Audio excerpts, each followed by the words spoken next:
Hi, everyone. Today we are talking about angular kinematic equations. These are the rotational equations. We call them, so at our school we're the Tigers, so we use orange equations for the general kinematic equations, black equations are the angular kinematic equations. So first we're going to review what is the equivalent in the angular world. So x is distance or displacement or position. That is theta, angular position in the angular world. Now, just a quick note, angular position can't measure displacement. I mean, I guess it could, but you want to use distance. Displacement implies that if you start and end at the same point, you've gone nowhere, right? Displacement means that it's just the difference between A and B. So, for example, if you did like 99 and a half rotations, displacement would say you've gone 1/2 rotation, right? Which is not helpful because you just ignore the other 99. So for angular position, you won't use the term displacement. You'll use specifically distance or position. Velocity, you have angular velocity, and acceleration, you have angular acceleration. That's alpha, omega, and theta for those. Now, the orange equations, or the linear or general kinematic equations. The first kinematic equation is VF equals V naught plus AT. In angular terms, that's omega final equals omega naught plus AT. The second general kinematic equation, X equals X naught plus V naught T plus 1/2 AT squared. In angular world, you have theta equals theta naught plus omega naught T plus 1/2 alpha T squared. Then finally, the third kinematic equation, V final squared equals V naught squared plus 2A delta X. In angular terms, that is omega final squared equals omega naught squared plus 2 alpha delta theta. And I have always said that 2 alpha delta theta needs to be like the physics club. Math gets their club. We need our own club. It would be, what is it? Alpha delta theta. It's literally in our math. Why would we not? So let's get some practice in on these. A problem with numbers. So a wheel rotates with a constant angular acceleration of 3.5 seconds to the second power, negative second power. If the angular speed is 2 seconds inverse at t equals 0 seconds. Now remember, radians are dimensionless. Man, that's a really thick pencil there. Radians are dimensionless. So what that means, right? Remember we have that the arc length equals theta times r. We talked about that in the last video. So therefore, an angle could be the arc length divided by the radius of a circle. But if those are measured in SI units, meters and meters, that cancels. We cannot say in dimensional analysis that radians equal meters divided by meters. That's just illegal, right? You can't say that those meter divided by meter equals radius. You just can't say that. So that's why we call radians dimensionless. Now, and that's why the units, when we are using dimension units like seconds, that is why you will see the radians disappear, right? Angular acceleration is seconds to the negative second power, and seconds inverse for omega. So let's write our givens down, and then we'll answer our questions. We've got alpha is 3.5 seconds to the negative 2 power. Omega, this is at time 0, so that's omega initial, is 2 seconds inverse. Now it asks part A, what is the angle? What angle does the wheel rotate through in 2 seconds? And then part B asks what is the angular speed after 9 radians of displacement. So let's solve these using black equations or those angular kinematic equations. To get theta, right, we have alpha, we have omega, we also know, okay, here that t equals 2, theta on this one would be 9 radians. Okay, good. So if we have time, that means that we can use the first, no, we need theta. So we would use the second equation, right? So you have theta equals omega naught t plus 1/2 alpha t squared. We have t, we have alpha, we have omega naught. So this is just a plug and chug. 2 times 2 plus 1/2 times 3.5 times 2 squared. That'll give you 4 plus 7. So 11 radians is your answer. After accelerating for 2 seconds, you have traveled 11 radians. That's a lot of rotations. I guess it's almost 2 rotations, so not that many.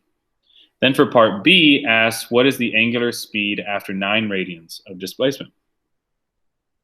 So if we want that, we have theta. Let's use the third orange. The third black. We've got omega final squared equals omega naught squared plus 2 alpha delta theta. We know that delta theta is 9. We know that we start at 2 radians per second, and we know our alpha. So this is, again, just a plug and chug, only it's in a square root. So you got the square root of 2 squared plus 2 times 3.5 times 9. And this comes out to about 8.2, I believe. About 8.2 seconds inverse, which should be radians per second, right? You can read it off as radians per second, but when you write it, you don't want to get into a habit of mixing those because it's dimensionless. Now, that's how we can solve these problems using the angular kinematic equations. Now, the next one, an electric motor rotating a grinding wheel at 100 revolutions per minute is then switched off.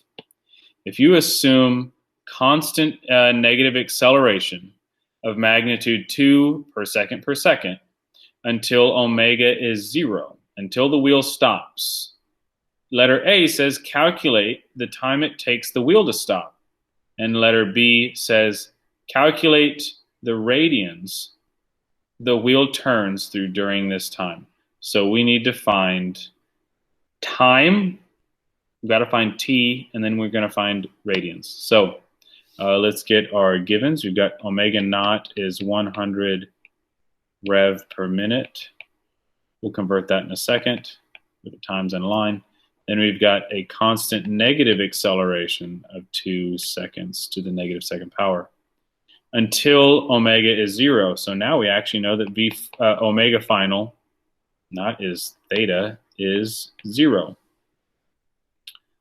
So before we start, let's get omega in SI units. 1 rev is 2 pi radians, but remember we don't put radians. Then 1 minute is 60 seconds. Bingo. So then you have 3.33 pi seconds inverse. Good. Now calculate the time it takes the wheel to stop. So we have omega naught, omega final, and A, we want t. So we'll use the first equation, which says omega final equals omega naught t, no, omega naught plus alpha t.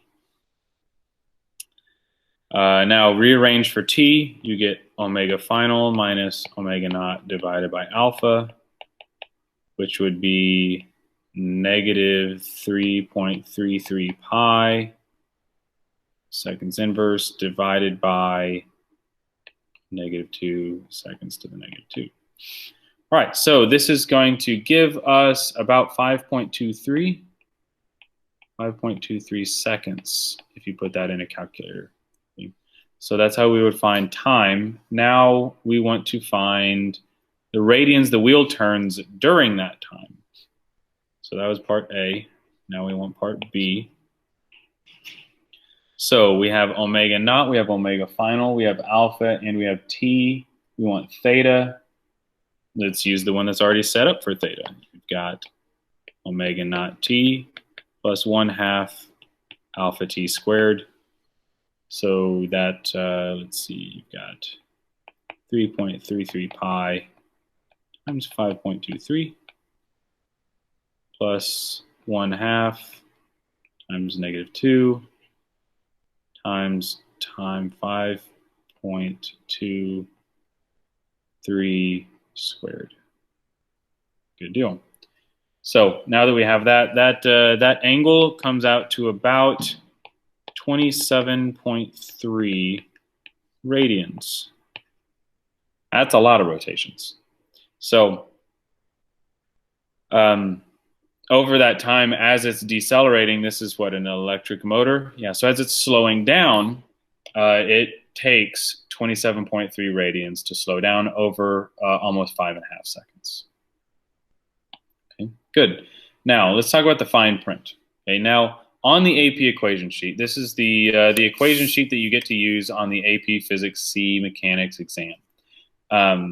It only has 2 of the 3 equations. It has the first and it has the second, but the third is not there. We talk about this in class. Does this actually make you anxious? So the one you're missing is omega final squared equals omega naught squared plus 2 alpha delta theta. So you're missing our club in there, right? But the question, does this make you anxious? So you don't have to actually memorize this, because the 3 general kinematic equations are all on the AP equation sheet. So you've got all 3 of the general kinematic equations, and you can get from linear kinematics to angular kinematics really easy just by converting everything angular. It's a direct translation if you need to translate these from linear to angular or general kinematics to angular kinematics. So you shouldn't worry about that. Now, what are the limitations of the 3 angular black equations, of the 3 angular kinematics? So they have the exact same limitations that the general kinematics equations have, and that is constant acceleration. Okay? But here you need constant angular acceleration. If you don't have constant angular acceleration, you can't use the angular kinematic equations, which is a problem, right? Because sometimes that happens. But what can we do when we need to study kinematics beyond these limits? Well, what we can do is we can use calculus, right? That's what calculus really comes in handy for in some of this stuff. So we are given on number 4 the equation for omega.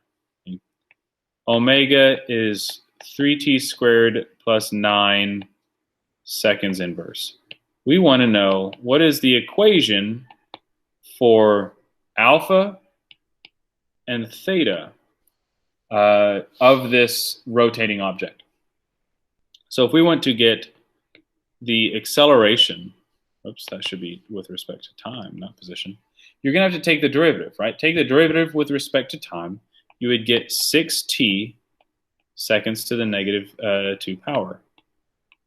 So that is, and that shows you right there that acceleration is not constant, right? It changes linearly as time passes, shown as 6t. Now for theta, you would take the integral. So if you take the integral of this, you would get t cubed plus 9t plus your c, but your c is just your initial value, right? So you could actually call that theta naught, and we'll put that in radians. So if you use calculus, even if you have a non-constant acceleration, you're still able to find the answer that you're looking for. Now, one last thing about these equations jumping back and forth. Okay? If you want to convert angular to linear or linear to angular, we have what's called the bridge equations. These bridge equations are the ones that allow us to jump back and forth. Sometimes you're given linear velocity and you're given angular acceleration, and you need to know how many radians something is rotated, right? So sometimes they'll mix it up on you, but these bridge equations can help you jump back and forth. So number one just wants to remind you that angular speed on all particles on a wheel are the same, right? Everything on that particle is moving at the same angular speed. However, their linear speed vary with position on the wheel. It asks which has more linear speed, an inner or outer particle. And the answer is the outer particle. Right? If we look at this radius, if we have a point way out here, it's got to move much faster than a point inside. P's got to move so much faster than Q if it wants to keep up to make this turn, right? But obviously it's got to keep up to make the turn, or else your rigid object is now starting to get a little fluid and it starts lagging behind itself, which is obviously not what you want to happen out of a rigid object. So what we can do is we can jump back and forth, right? The outer particle has more linear speed, so it's not constant. So where do we add the radius r to complete these bridge equations? And how are you going to remember this? So if you need arc length, you multiply r times theta. If you need velocity, you multiply r times omega. And if you need acceleration, you multiply r times alpha. And this is actually an equation we have used before. V equals omega r. That's not new. We have actually used this in an earlier chapter. All you need to do is remember that linear multiplies angular times radius to make this transition. Angular times radius to get linear, right? And that's how you can jump back and forth between your linear and your angular quantities. So that's going to wrap it up for our talk on the equations. In our next video, we're going to go over some more complex problems as we navigate angular kinematics at their bare minimum before we jump into torque.